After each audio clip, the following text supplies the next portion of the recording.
Assalamualaikum dan salam sejahtera. Nama saya Anwar bin Ismail.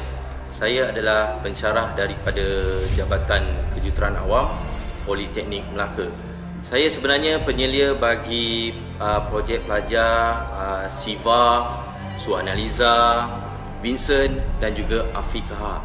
Pada mulanya pelajar ni datang berjumpa saya dan dia mempropos satu topik yang berkaitan dengan lightweight brick using a recycled material. Kita cerita pasal lightweight ni,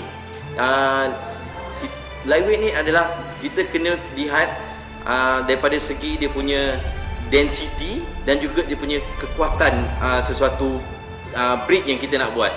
Jadi untuk membuat lightweight ni bukan mudah. Saya cakap dengan dia orang 4 orang ni, boleh tak awak buat? Sekali dia kata, apa yang dia beritahu dengan saya, cik, tak apa, kita orang cuba buat untuk menjadikan dia sebagai lightweight.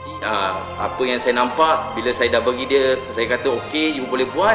Jadi saya nampak pelajar 4 orang ni bersungguh-sungguh nak buat, nak jadikan, pastikan objektif yang hendak dia capai tadi. Projek mereka ini bolehlah kita kategorikan sebagai green text disebabkan dia menggunakan bahan-bahan recycle material untuk menjadikan satu simen brick daripada recycle material. Okey, kepada Vincent, Siva, Suanaliza dan juga Afiqah, awak memang terbaik. Check it out.